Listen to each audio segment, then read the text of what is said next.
It's the Jim Fannin Show. We've come to take your mind.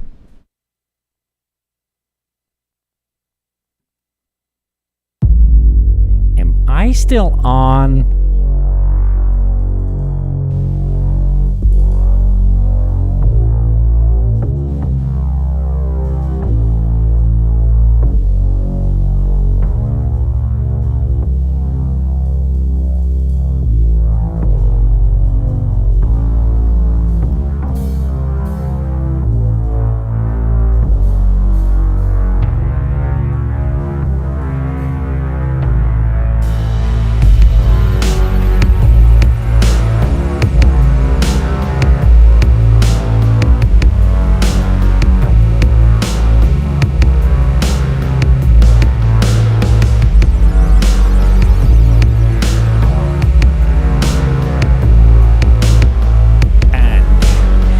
Here we go. Mike Blocker's in the house. I'm looking forward to this as I always do. It's the Jim Fannin Show. You should be expecting it. Buckle in and welcome aboard.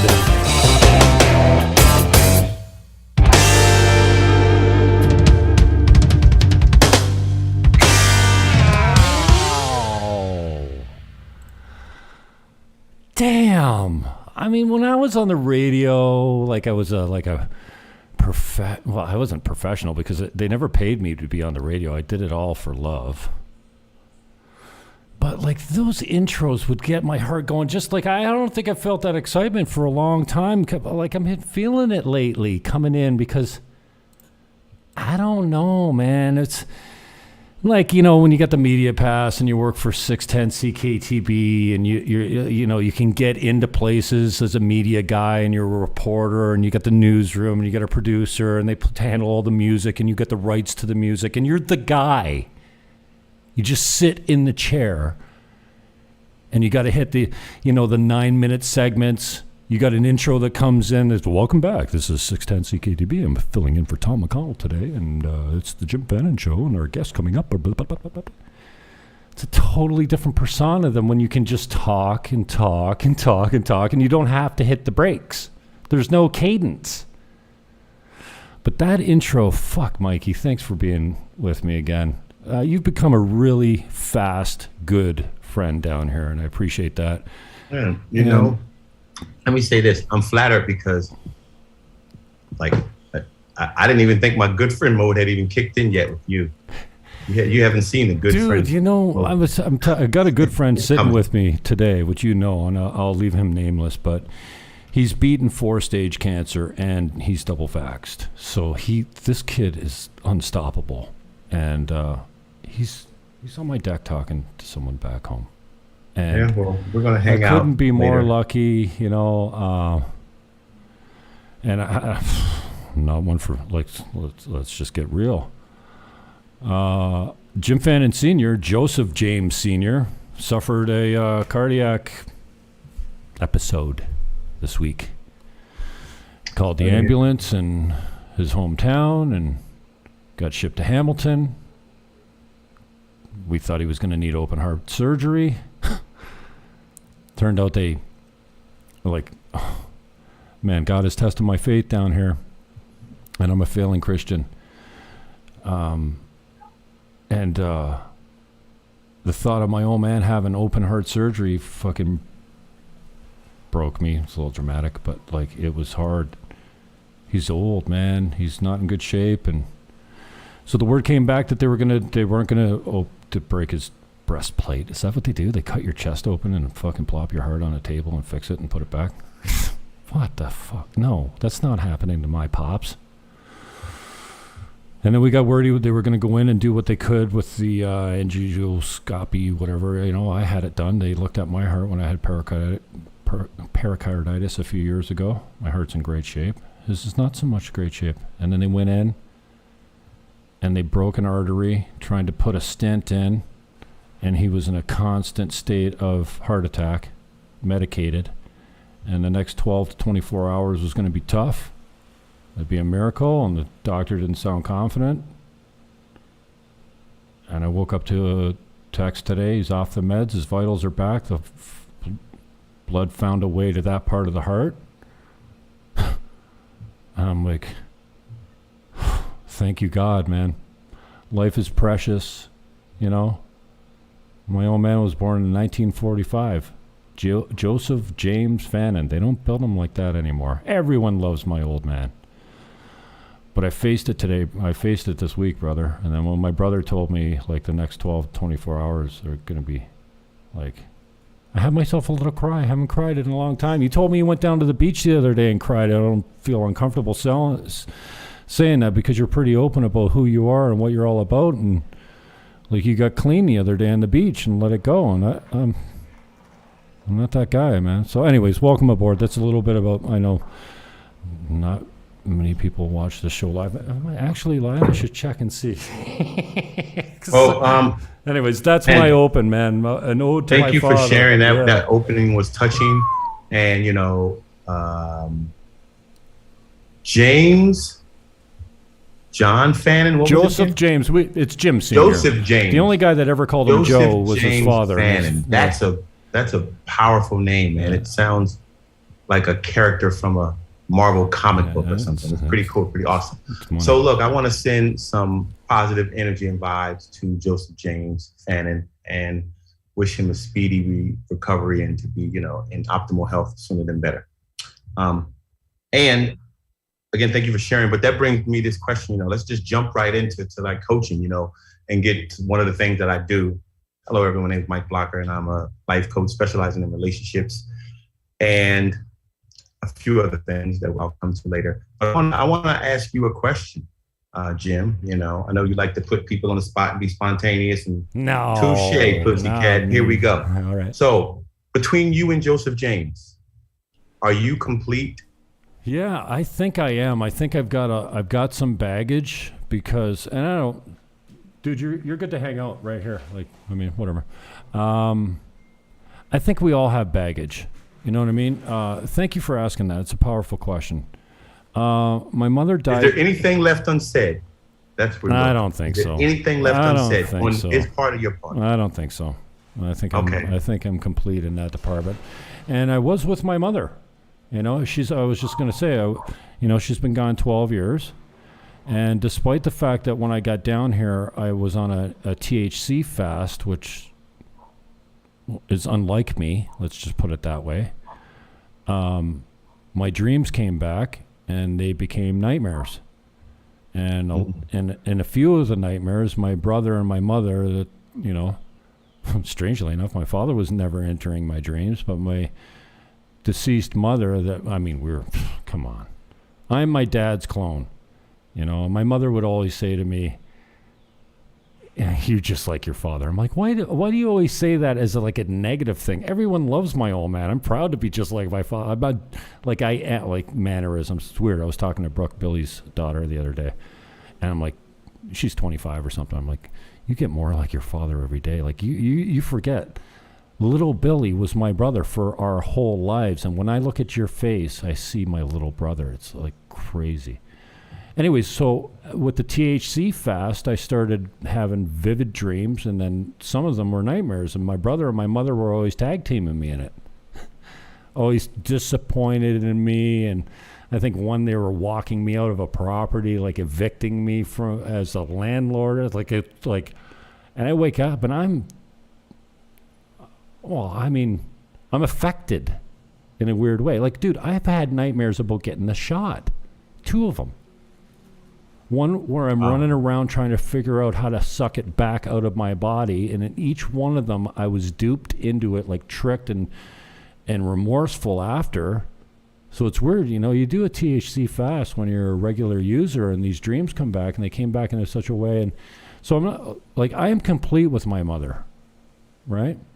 But then she kept coming back in my dreams, and now I've had to face the, you know, my father's mortality in a more serious fashion this week. And, yeah, I think I'm good. I mean, this is completely making myself vulnerable. Like, I don't have any video conversations of all the deep talks that me and my pops have about, you know, like, you know, here's a good thing. The other day he goes, Jimmy, when we grew up in St. Catharines, there was 2 black families. One was the so-and-sos. I wish I could remember their name now. Their father worked on the railway. He did very well for himself, and they were a great family. The other family was the so-and-sos, and yeah, they didn't do so good, but that was it. And the term for referring to that family is the term that we shall never use. Like, that's where he grew up. Everyone, it's a different time. It's 1950s, right? And it's weird to talk about it now because, anyways, I'm blathering. So anyways, I had to face my father's, all these talks about the wisdom and the history and how it used to be when he was a kid is only here. And I'm a broadcaster. I want this stuff taped. And so the other day I called him. And I did a voice recording on my other iPhone. I said, so I've never asked you this before. What are your plans? What happens if you don't make it? I hate to ask you that, but what's up? And you know what he says to me? Oh, if Sandra sends you some ashes if I don't make it down to Dominican Republic. I'm like, dude, I've been thinking about since I moved here 6 months. I hope my father lives forever because I am not in the position to go home right now because I need to be able to come back. Right. And that's not cemented for me now because I've been struggling to put deals together, and it's only been 6 months, right? So he says, no, you don't. So I asked him, should I come home? He's like, no. And I go, dude, in my mind, it's my own family that would never forgive me if I didn't come home for my father's funeral. My father doesn't care. He's looking down on us, hopefully from a better place than this. But then I start thinking about my father's friends and the fact that I'm Jim Jr., I'm his clone. When you look at old pictures of us, it's spooky. And it's for everyone else. I'm like, dude, your friends are going to want to see me at your funeral, dude. I'm your oldest son, blah, blah, blah. And he's like, yeah, no, you don't need to come home. I'll send you some ashes. I got it. So crazy. what I'm hearing, I say that all to say that, yeah, I've had those enrollment conversations with my father. Got it. So here's what I held back. I'll get really vulnerable here since you're a coach. And this is what we do. And I'm glad it's weird how the stars aligned, right? Had a few drinks with a buddy of mine today. I'm loose. Nobody knows about my father. I didn't put it on social media. Pray for my dad. Much as I wanted to because I want the prayers. I did reach out to my Christian community and say, yeah, so they know. But I had those enrollment conversations. My story with my dad is, you never told me you were proud of me. You never told me I was good at anything. I was all-star sports. It was my mother that cheered me when I hit the Grand Slam home run in the All-Star game in Kinsman. Okay, and my dad, and I always held that as something that was wrong. Right. And then one day I got clear with him. I'm like, dude, you know what I realized?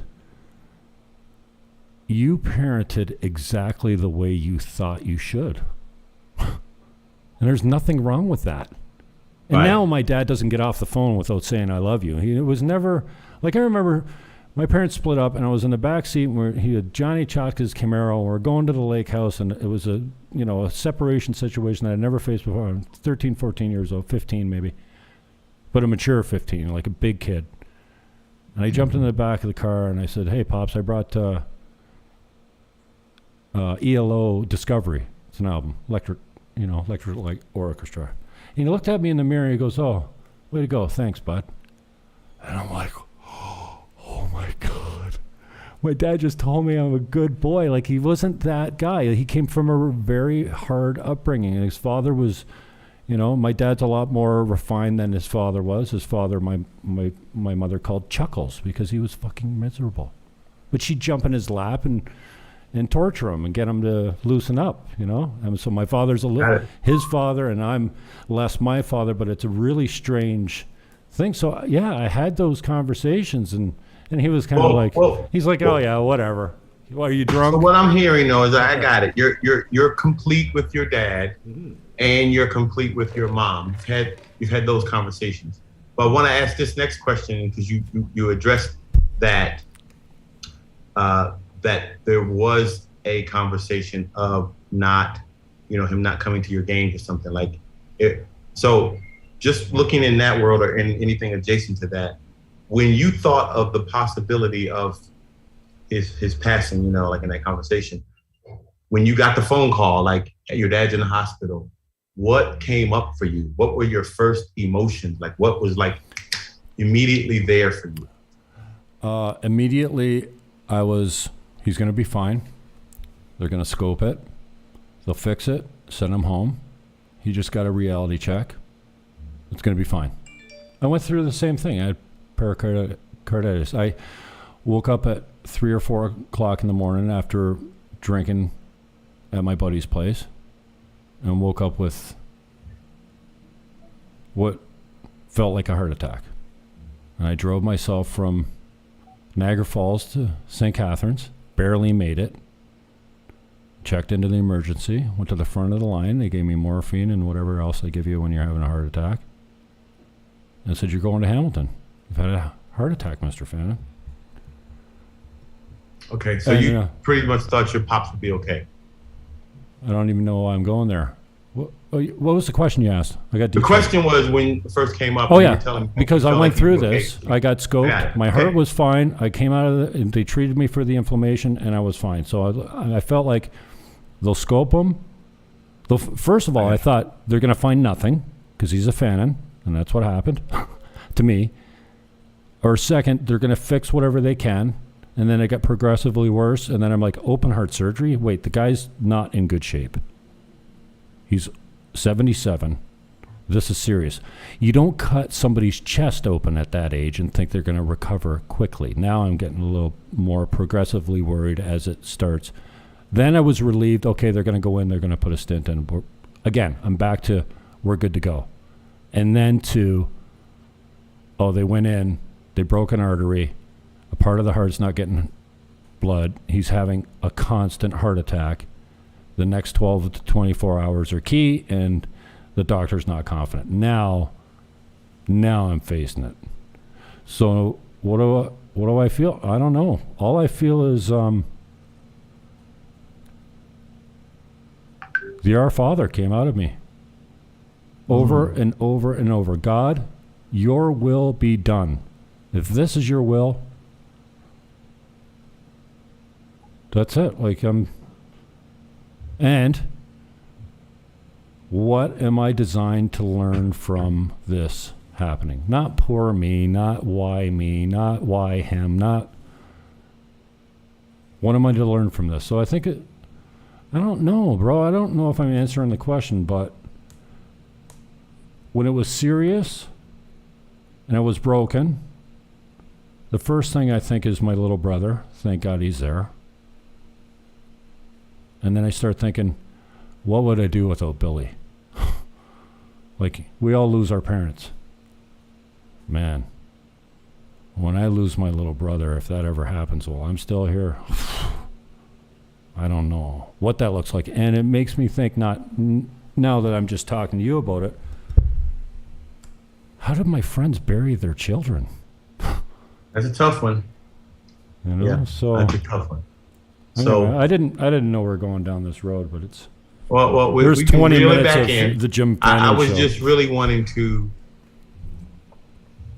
address your father's situation, just make sure you were complete, or set you up with the beginning of that process, so that way when he transitions, because matter can't be created or destroyed, it only transforms. So the energy that is him will just transform into another form of energy. Another form of energy that we, from this dimension, cannot interact with. You know what I mean? I think we. And you sound like you're complete to me for the most part. Yeah. So let's sew that up. Oh, thank you for giving me the space to do that. I didn't plan this. It's really cool that I'm sitting with mi hermano, this, my brother, and yeah, he conquered stage 4 and double vaxxed, and he's sitting with me today. So I'm grateful, and I want to get into these charts, and I want to have a full-on intro to Mike Blocker's coaching program, because, bro, I love the fact that you, and strangely, like, I've set you up with a couple people, and I can't wait to get the update from them, because you get it, you care, and you're good. Just to be straight without the frills, like, you get it. You get people. You get the struggle. You care. You want to help. And you're good. You're talented. You're insightful. You're articulate. And you know what the best thing, I was talking to my buddy that's here. I was telling him how grateful I am, like, who you are to me. And I said, some guys, like one of my other best friends down here, I really don't have anything for him. There's nothing that comes up in the way of coaching. Have you ever thought about this in your life? There's just nothing there for him. I don't know, I don't know. But for you, man, I shared with you this week something that came up. It was just boom. It's just right there. It's so obvious for me to call you on it. And then for you to tell me, you're like, dude, and no one's called me on that. And you're right. And I talked to my coach about it, and I made a commitment on it. I'm like, dude, like, there's nothing fucking better than seeing something that's so obvious. And I think it's like God that puts that's not me, because I'm not that bright. It's God that goes, you know what Blocker needs to hear right now? Here, I'll give you the words. And it's 100% foolproof. I've never had a conversation that I feel that came from, and I don't, necessarily know it in the moment. Maybe I do. Because when the words, like, it was really important what I said to you. And I said to a friend of mine a couple years ago, and we've never met physically online. We just started chatting, and I'm like,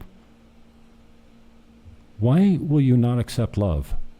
Do you feel like, is there something that you feel unlovable, like you're not worthy of love because you resist it? And she was like, dude, one question changed that woman's life completely. No one ever told her before. And it's not like she didn't know. She just needed someone to say it. So anyways, I'm grateful for you because, your access and for what I just previously mentioned. But the greatest thing for me is, like, dude, one day you're going to say, I remember when Jimmy Fallon told me this. That's all the thanks I need, dude. Well, anyway, so 23 minutes in, I'm blathering like a... All right, so I say all that to say I'm setting you up. I know you have a few things you want to roll through, and I promised you an hour. I'm committed to that. We're 24 minutes in. I love the fact that you put the stuff in visual. So you're actually going to share, because I don't have any links, right? So we're going to... No, I'm going to just share some stuff and just... Now, last time you shared, minutes here. Last time you shared, we did have a little bit of bandwidth issues, but let's try it. So anyways, I say all that to say thank you for being in my life. Thank you for giving me the opportunity to talk about my shit. And this is kind of like a coaching call, I guess, right now, which it's fine with me.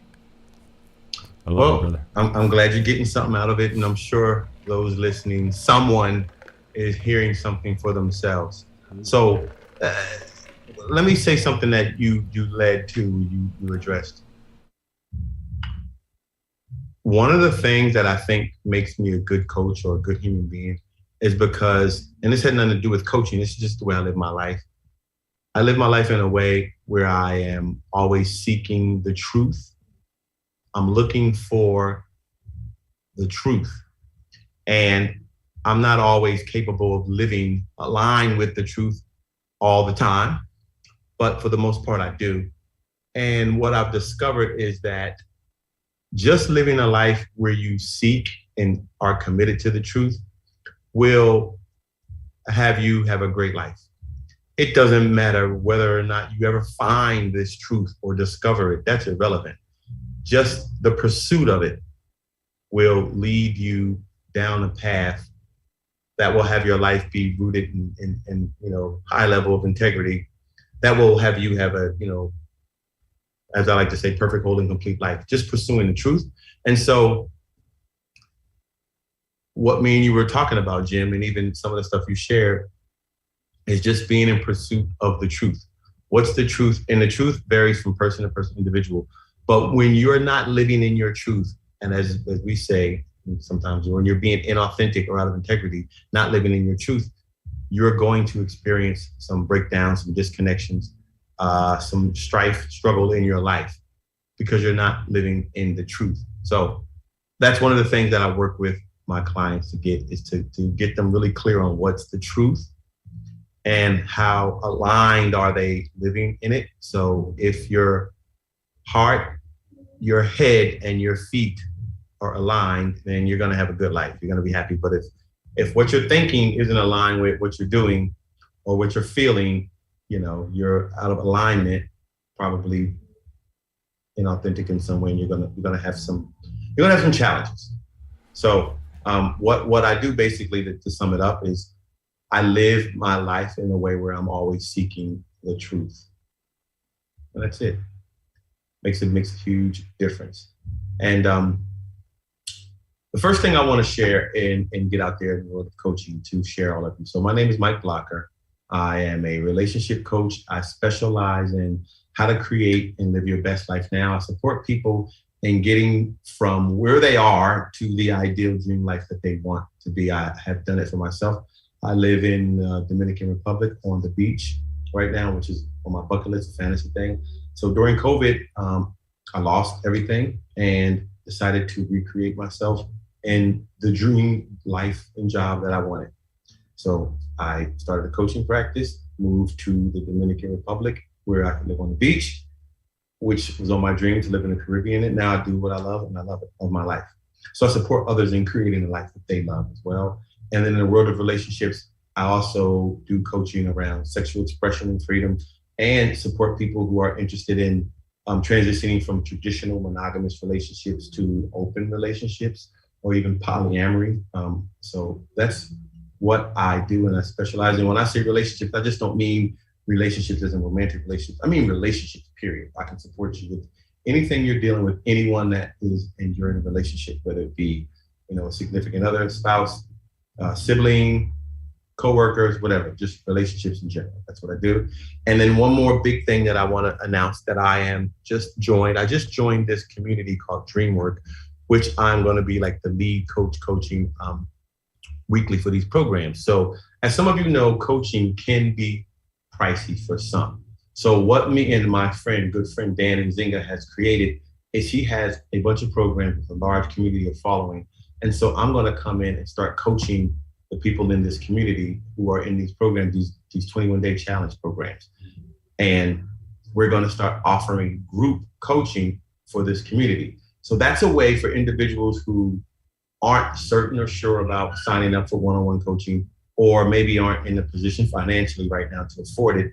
Here's a way to get coaching for practically, pennies on the dollar, let's just say. You can get some great coaching from me, and we're going to have some other coaches coming on board in this community. And it's a way for you to access the coaches in a group environment and not necessarily have to pay the same price if you would on a one-on-one basis. And so the website where you could sign up for this program is called danandzinga.com. Dan is a very good friend of mine.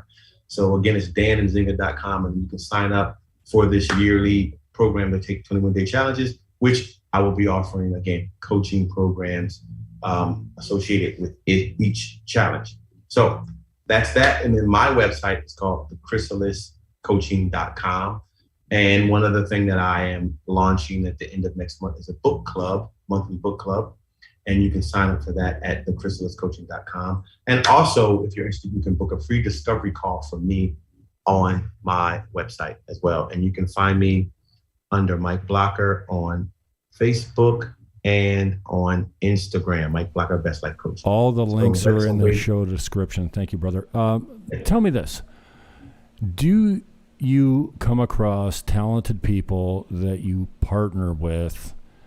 Like, how often do you run across a guy like me that's broken and you're like, dude, don't worry about it. I'll coach you. We're going to do something together. How many times do you co-partner? Well, I've done that a few times, and a couple of times it was great, and a couple of times it did not go as well. And here's my opinion around that. People value things a little bit more when they work for them. If they don't work for it, they have less value in it. So for some, free coaching isn't valuable to them. It's like free advice. For whatever the reason is, it's weird. Like the people who pay me, $600-800 a month, for example, seem to get way more value out of my coaching than the people who. So I do it not as often as I would like to, because it doesn't seem very effective when people don't pay. Now, there are some people who I had a few people that I coached for free, and they ate it up like chicken soup, man. And they transformed their life, and I was very grateful, and they were grateful. So it's an iffy thing, but I thought you were someone, Jim, who would take some action around it and get it. So I'm looking forward to seeing you get fitted for your butterfly wings. You know what I felt? We spoke on a Saturday. I think maybe it was Monday. I woke up and felt a little guilty that I hadn't reviewed my notes, and I kind of forgot about what we talked about. I'm like, oh, it's one thing to cure the guilt. You just read the shit, dude. And that chart you put up, like in real time, gave me the ability to talk to my friends and go, just talk to this guy, dude. Like, you talk to a girlfriend of mine from back home. She's not transformed, as we would say. She's not like, she hasn't done the landmark forum. And it's weird because, a buddy of mine that I'm pretty close to used to talk about EST. And, he might have even done EST back in the day. And he's like, oh, yeah, landmark, whatever. That's a blah, blah, blah. And and it was really impactful for me. So tell me how the foundations of Landmark Forum created the basis for how you coach. Like, where do you start? Integrity's got to be number one, right? Well, that's one of the things that I did. I don't want to say pick up from Landmark, but they drilled it in me from coaching for their program for all those years, because integrity is a huge foundation of their practices or life and everything. So I did get a clear understanding of the 5 aspects of integrity from working at Landmark. Now, there are some other methods or ways of being that I got around from Landmark that I use. For example, about the whole doing, being, and having, that has shown up in other coaching modalities or books that I've read. But I was first introduced to Landmark, and I'm pretty clear that it is accurate, that it is your being is the highest level of consciousness and connection. It's not in what you do and what you have.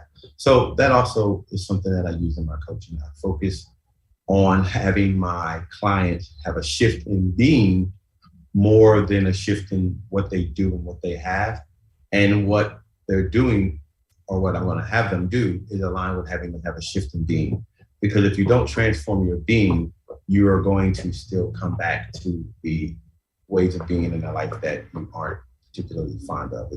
The shift has to happen on that cellular level, that spiritual level, for it to really take hold. So I hope that answered your question. It does. Enough preamble. Let's run through. We got 25 minutes.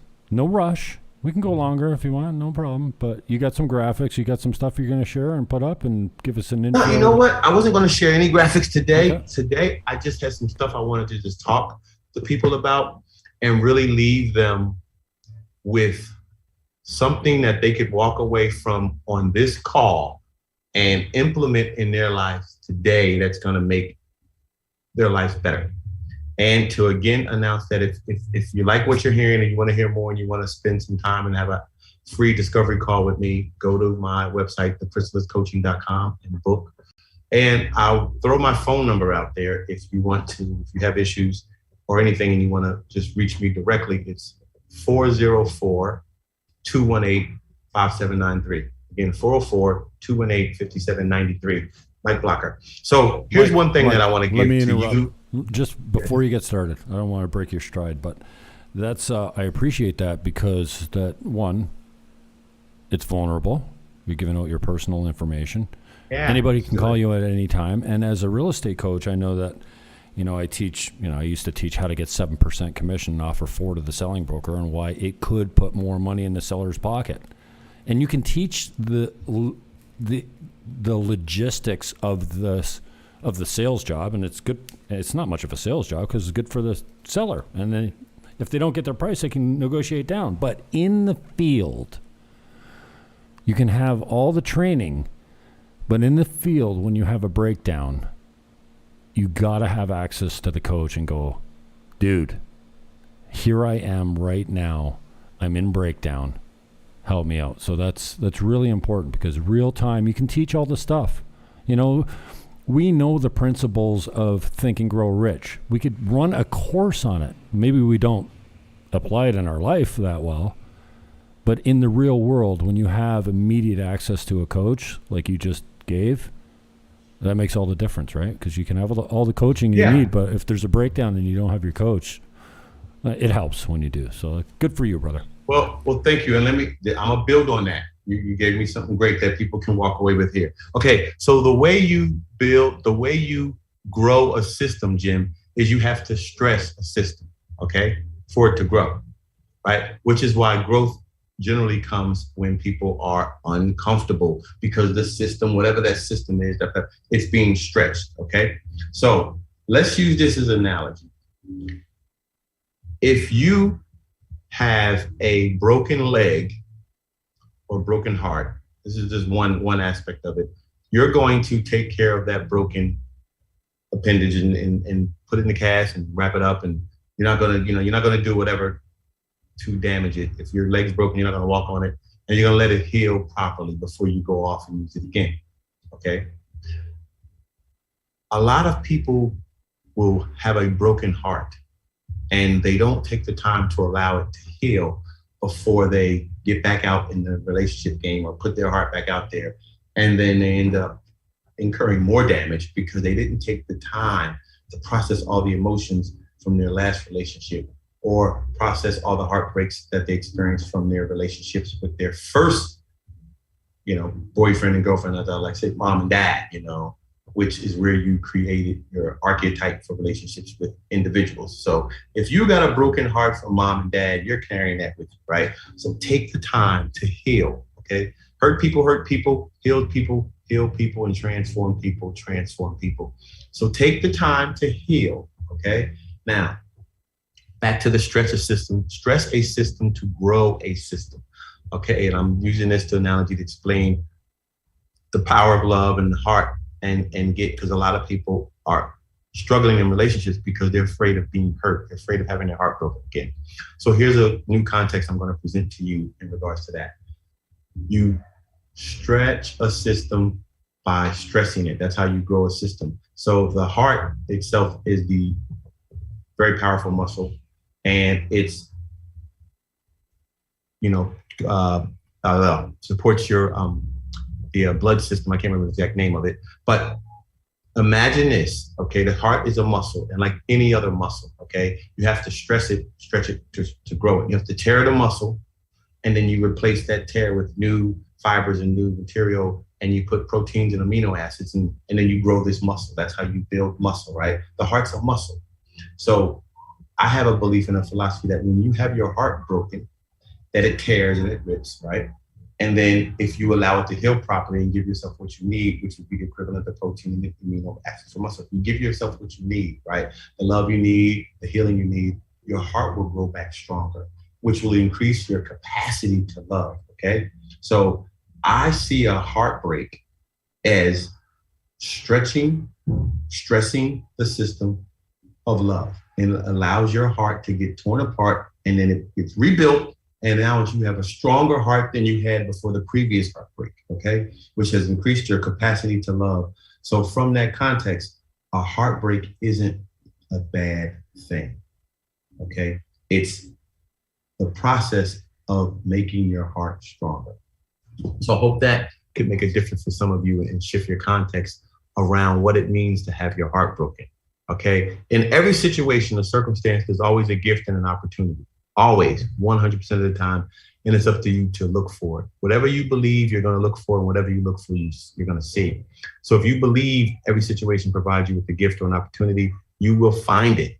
I promise you, you will find it, okay? Because again, whatever you believe, you're going to look for it. And whatever you look for, you will see.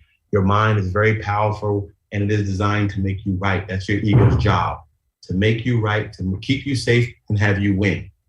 Mikey, you know what I got most of our conversation on our first coaching call after the guilt subsided was notice your habits. Make a mental note of what you do as soon as you wake up. Keep a diary. Log a history. What do you do? What's the first thing you do when you wake up? And make a note of all your habits throughout the day. What are you doing? Where are you spending your time?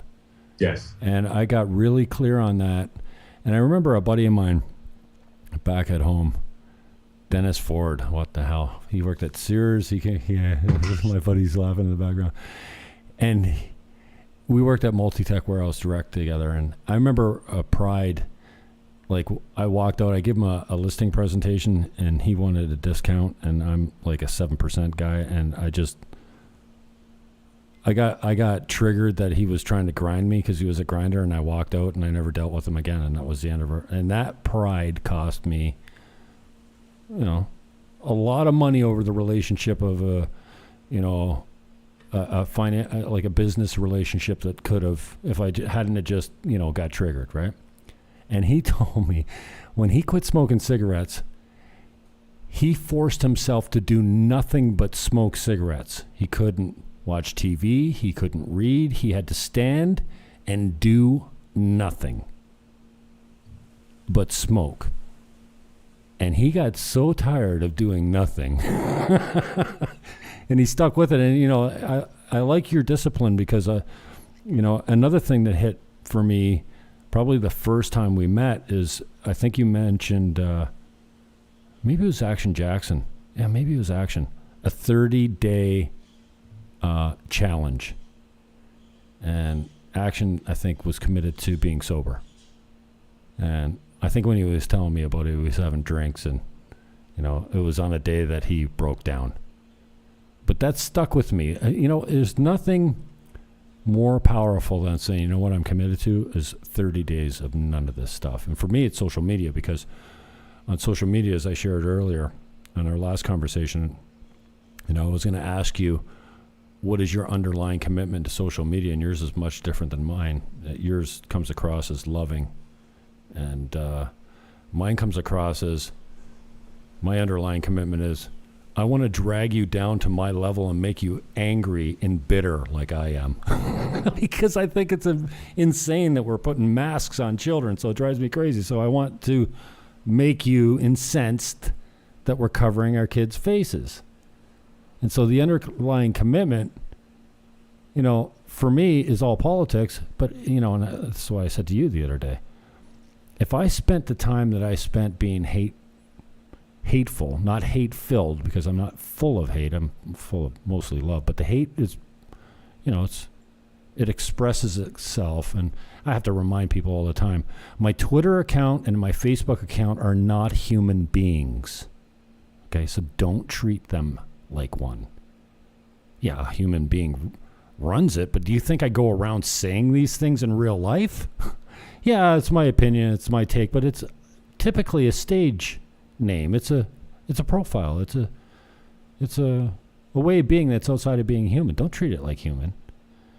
But for me, if I spent the amount of time that I spent being triggered and trying to make people angry like I am about the issues that I'm passionate about on building a real estate business, dude, are you kidding me? If all I ever post for the next 30 days, and maybe I'll make a commitment to you now, since you're coaching me.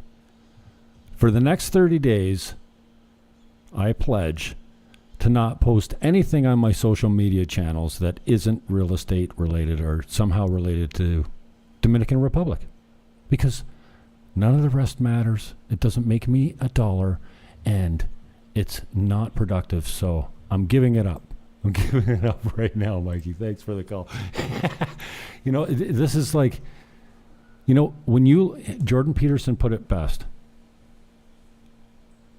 Every day, stop doing something that you know is unhelpful. Mm-hmm. And every day, work on trying to do something that is going to make a positive difference in your life. Stop buying into the useless activities that don't further your life. And if you just did a little bit, and I love how he puts it, because if you just improved your life by a 1/10% every day, the compound interest on that over 90 days, you wouldn't recognize your life. Because I'm going to give you a context that I think may land. Check this out, to tie into what Jordan Peter was saying. He's saying do a little bit every day. Some people say, how do you eat an elephant one bite at a time? How do you take on this? And as I said, a good life is a bunch of good days put together. Okay. Right. So a good life, I just want to pause there. A good life is a bunch of good days put together. A good day is a bunch of good minutes put together. It's like, dude, that is so freaking powerful. You just said it like it's a toss away, but that is a powerful way to look at things. Like a good life is a bunch of good days, and then break it down. Good minutes, good hours. Just wake up the next day. You don't got to think about the future. Just focus on that day and make that a good day. Well done. But here's one more I'm going to give you, right? A lot of what's rooted underneath this, Jim, is lack of self-love. Okay. People who lack self-love is why we do not treat ourselves as well as we should. So here's the analogy. I see people who drink alcohol and say, for example, smoke cigarettes, right? I was hanging with some friends yesterday and they were doing both. And on the bottle of alcohol, it has a warning label. And that warning label says, consuming this product may cause these health issues, and on the cigarette pack, it has another warning label that basically says the same thing. Consumption of this product has been known or shown to cause cancer and all these other things, right? Birth defects and so on and so forth. Yet millions and millions of people partake in both of these things, cigarettes and drinking, even though the warning label is right there and it says, do not put this in your body because it's going to harm your body. Now, the same individuals who do that, I've been talking with friends of mine and who are smoking and drinking, knowing that the damages that it could cause in their body, and they'll do it and they'll love it. And then that same guy would say he would not put a certain product in his car that's going to damage his car. He's like, man, I'm not going to put that stuff in my car. That's going to mess my engine up, right? And I'm listening. I'm like, wow, you love your car more than you love your body.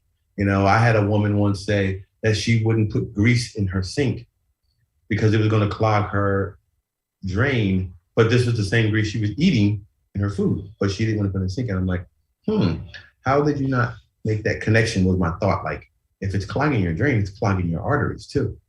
So my point is this, that one of the things that's missing for a lot of people, and a lot of people aren't aware of this because I wasn't aware of it myself at all, is a lot of us aren't aware of how much we lack self-love. Because if we loved ourselves, we would not do some of the things we do to ourselves.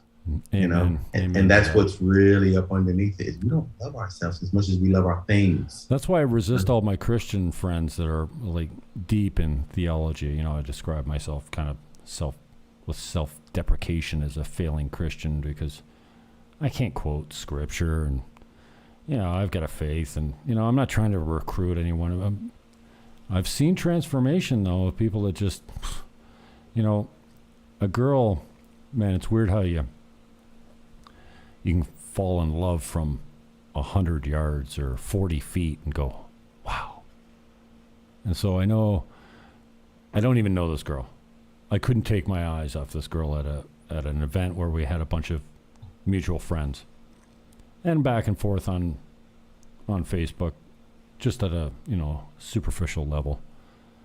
And, you know, I'm pretty good at saying I love your face, you know, like when I called you earlier with my buddy, I heard, look at how fucking beautiful this guy is.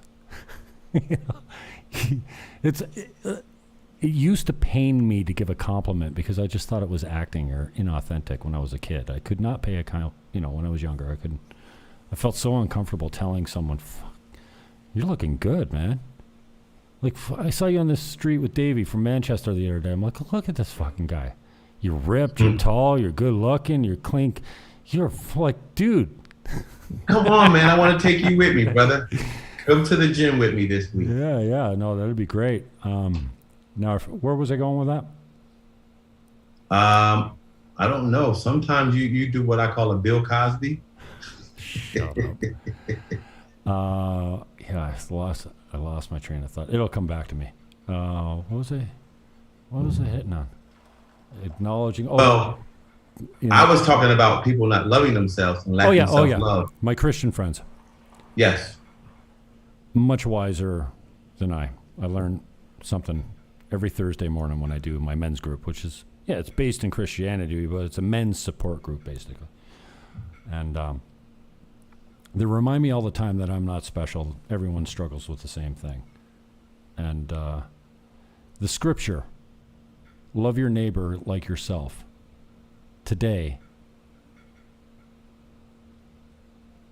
the problem is, if you love your neighbor like yourself, you're treating your neighbor like shit, because no one really loves themselves. Like, I mean, all the things we do, but now if you put it on a scale, you know, like if you smoke cigarettes and drink too much, yeah, you're killing yourself slowly, but you're still here. So, you know, yeah, I get the lack of personal responsibility these days. I get the lack of, well, personal responsibility is I think a part completely separate from lack of self-love. But, you know, the scripture that says love your neighbor like yourself, you can do that, and that's not helping your neighbor out anymore, because you don't really, like, nobody actually loves them. Like, what do you think the percentage of people that are transformed and actually love just who they are? And it's got to be less than 0.5% of the peeps. Like, we're all stuck in this whole thing of self-loathing and sabotage. I would say that number is small.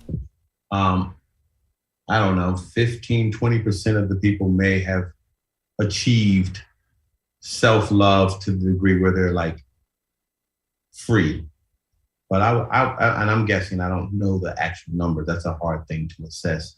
But most of us are dealing with something from our past that doesn't allow us to fully accept and appreciate who we are. We have some incompletions from our childhood, whoever our primary caregivers were, that, you know, we created defense and coping mechanisms to deal with, you know, the reality at that time. You know, we got put in a situation where we had to ask ourselves the question, what do I need to do? Who do I need to be to survive or be successful in this situation? And in response to that question, when we're asked that question at 7 or 8 or whatever, we create the best thing that we can come up with. And what happens is some of us do not forego those ways of being, and we take them into our adulthood. And they're decisions that we made when we were like, you know, kids.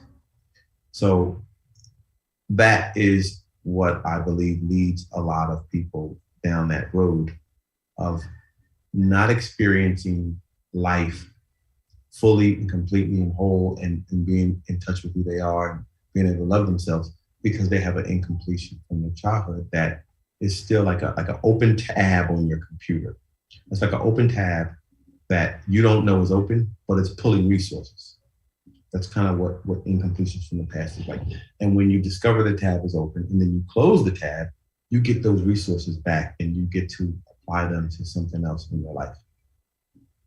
So I, again, support my clients in distinguishing open tabs on their computer. We close those tabs so that they could get that resource power back and apply it to something that they want to create in life. Why would you spend a whole lot of time trying to avoid and prevent a negative occurrence from happening again versus spending that same time and energy in creating the life you want? Put your energy into creation versus into protection. Here's another thing that comes from my men's group. And at one time I called bullshit. I'm like, okay, you know, the idea that they're to be grateful for the hardship, be grateful for the heartbreak, be grateful for the hard times because you're learning more than it's a gift. I'm like, okay, enough with the freaking hard times already. I'm ready for a win. Like, stop it. Don't tell me that these things are good for me because I'm tired. Let me give you one. This will make you feel good, Jim. Listen to this one.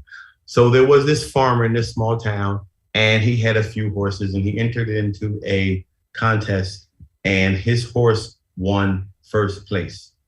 And so his neighbors came over, all the locals came over to tell him, hey, congratulations on your horse winning. Rahu, you got the best horse in town.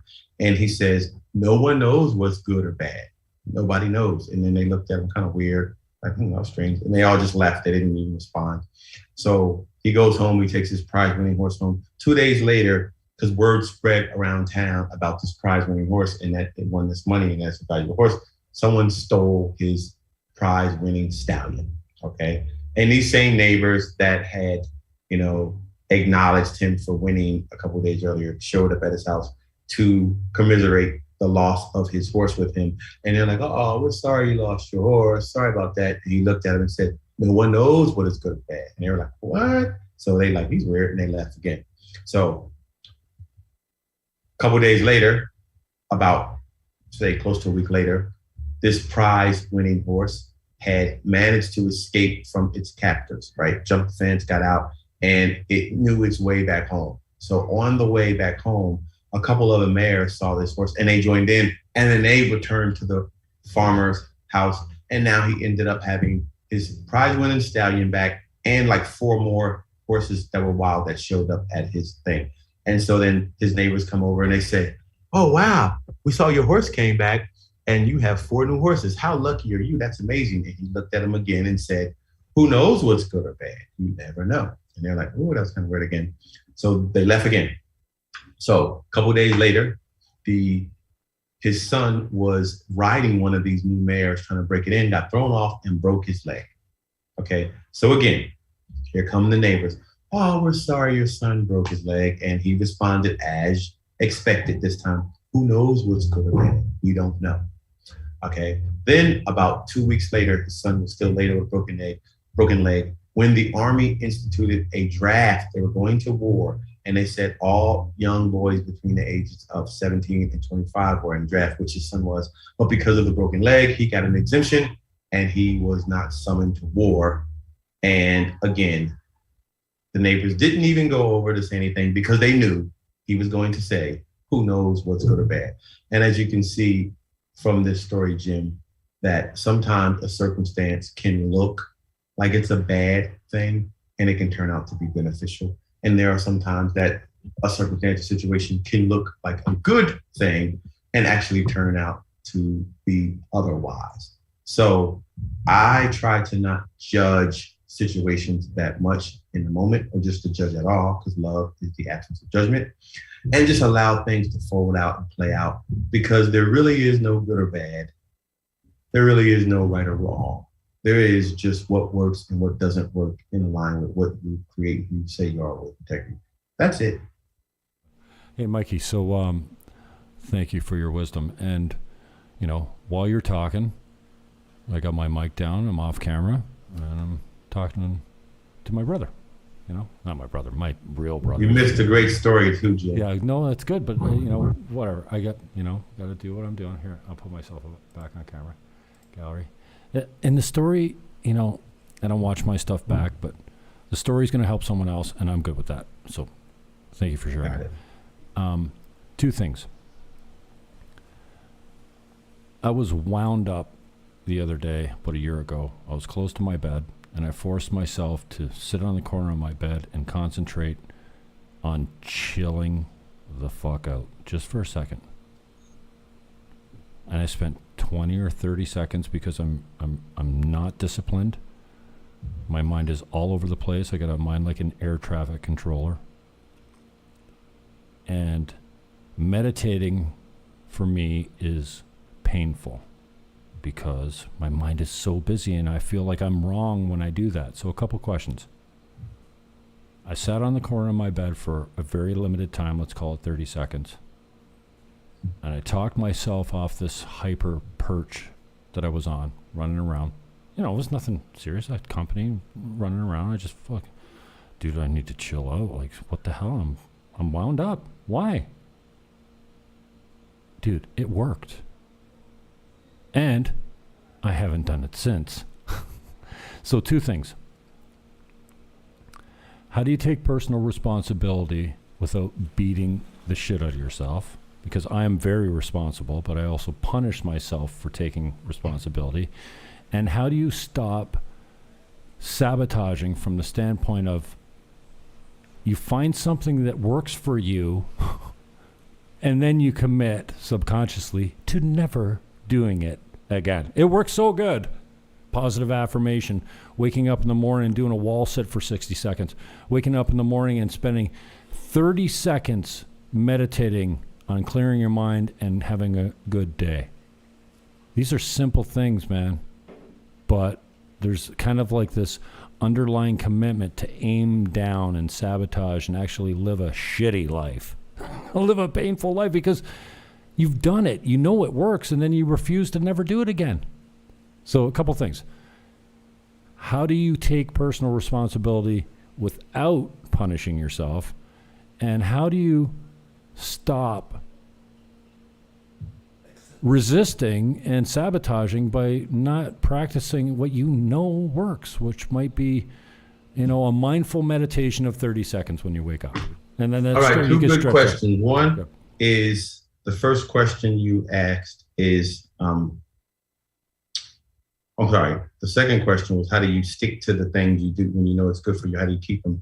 And the first question again was, I just drew a blank trying to bring it back up. Tell me that first question again, Jim. Okay, two questions. The first one. How do you take personal responsibility, which I think I'm pretty good at, without punishing yourself? Okay. Easy. It's this simple. Remove the judgment, okay? As the Dalai Lama says, and I say often, love is the absence of judgment. You stop loving yourself when you judge yourself, okay? So do this. Take a look at your life, your daily life, and look at how often you judge people, yourself, circumstances, and events. I mean, really take a look at how much you judge them. And here's how you can tell you're judging. You're in a judging mindset is when you're feeling negative, bad.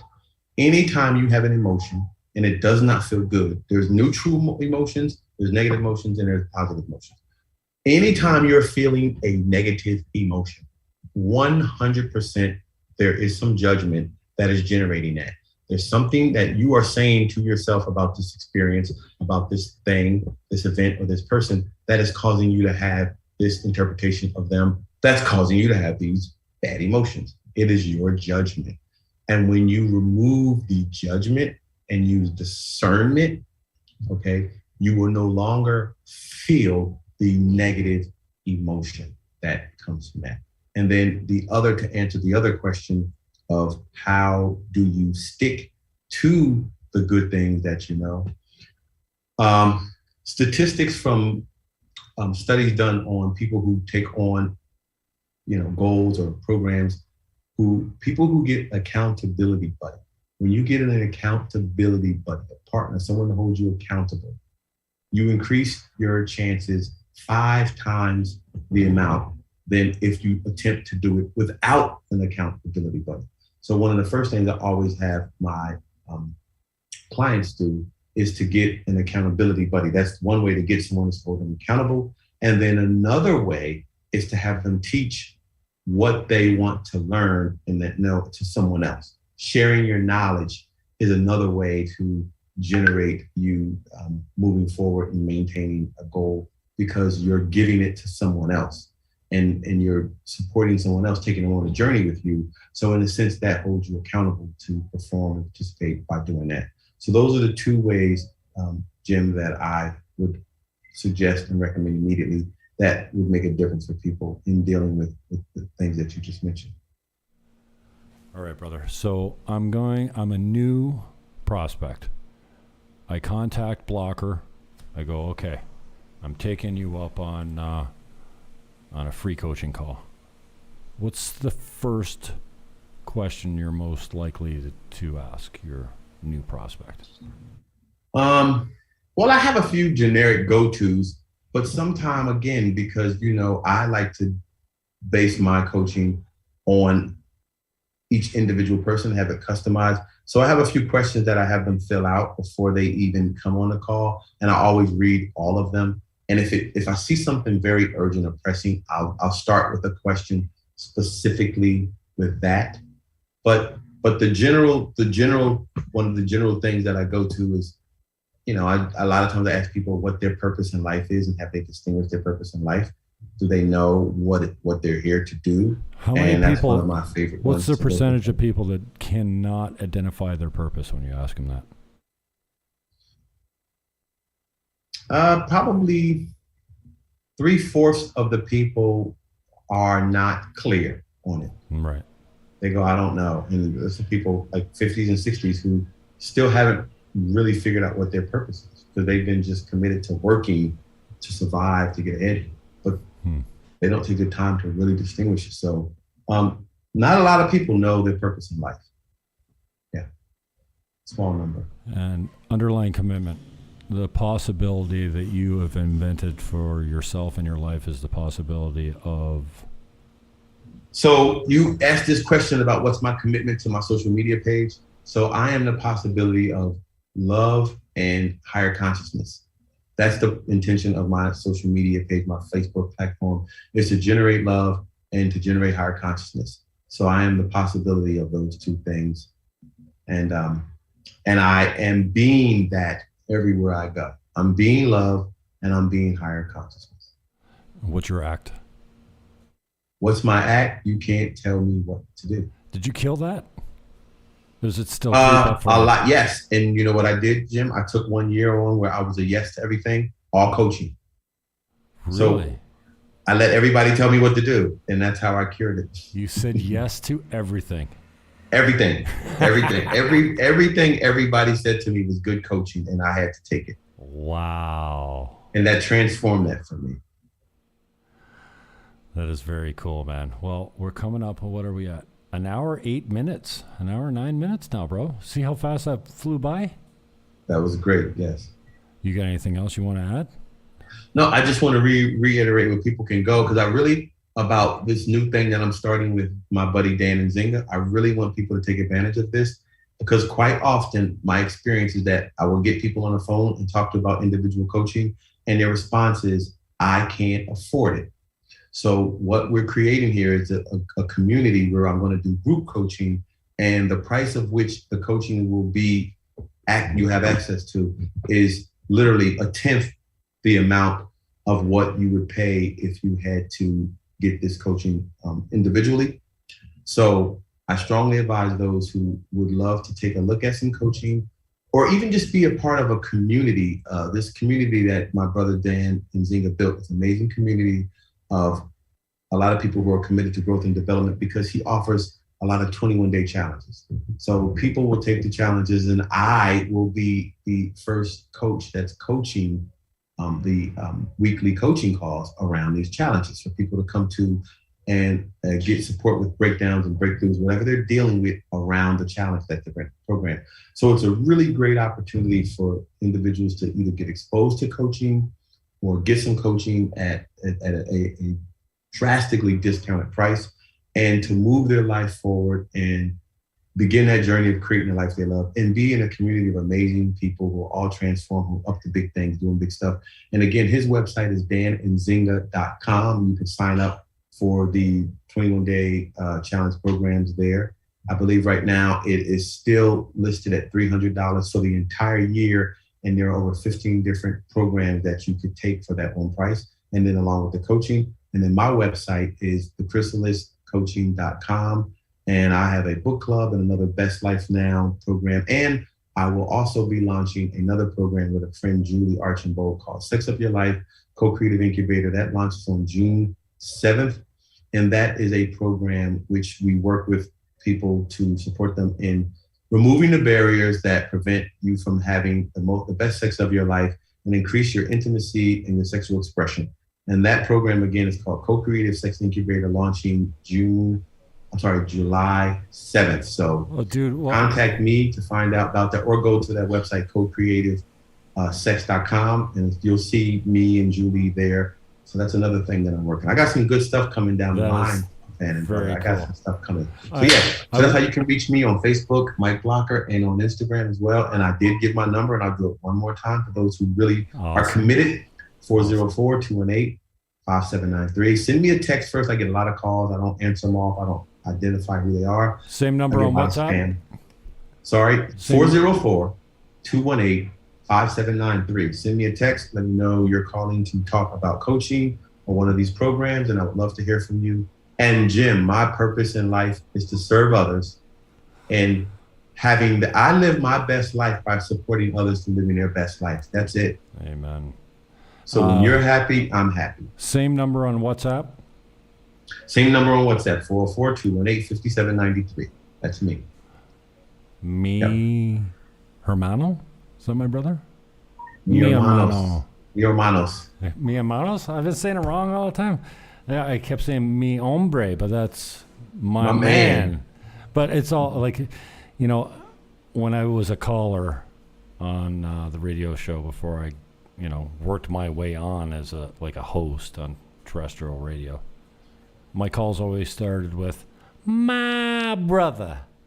And so I try to say hola or bon dia or buenos dias, mi hermano, but I always get it mixed up with hombre. So either way, my man, my brother, I appreciate the time. I had something really profound I was going to mention to you, but now I forgot it. And we're over an hour, man. An hour and 12 minutes. It was great. I got to do some coaching this time. It's awesome. Yeah. And thank you for the space that you've created. In like this show, I didn't plan on, I told you I'm with my boy. I'm a few drinks in. And I think I'm having fun, and this should be interesting. I did a show last night with a recovering drug addict who's a lead singer in a band back in my hometown. I used to do a lot of spotlights on local musicians, but this guy posted something the other day. It was a fentanyl addict, and it came from this, that, and the other thing, and I had to deal with past trauma, and I'm clean. I'm like, I need to talk to this guy. And I had this conversation with him last night, and I'm like, sometimes I don't know why I don't know this guy. And, the number of people that contacted me and go, dude, that was some powerful stuff. Thank you for that. So thank you for creating the space for me. Today, like I said, normally I don't post personal things. I'm all about politics. I'm all about, we talked about the underlying commitment, but, I reached out to a couple of my Christian communities for prayer, but, you created the space for me. I didn't know what we were going to talk about today, but it turned the first 20 minutes was a huge share about my dad, and maybe he'll see that as a tribute and whatever. I know most people don't watch. I thank you, man. I want you to go enjoy your day with your buddy, and thank you for taking time out, and hopefully we all get to hang out. and I'm gonna go do the same thing. I'm moving, so I'm about to start packing, and Oh, dude. I actually have some friends over too. Are you right down the hill? Yeah. Well, if you got a second, head up the hill and come see me and meet my boy. If not, All right. Well, give me. I have some guests here too. Okay. So give me a minute. I'm going to be I'll do around. that. Let me know. I love All you, right, brother. I will. Thanks for the time. All right. Thank you. Peace Thank out, you for man. having me. Thank you very much. All right. Peace. And the background is like the Moto Conchos. I live right in the lobby. That's Mike Blocker. I hope you enjoyed it. I'm going to go enjoy my boyfriend, who's been very patient. And actually, you know, he's at some level been participating because, you know, I can go like this. Hang on. And then mute my microphone and talk to my guy while Mike Blocker was telling his stories and coaching. And you have no idea. So, peace, love, hug your neighbor on whatever you do. Love your neighbor. Love your enemy. Whatever you do. Stop covering your face with a filthy, dirty diaper. I love you.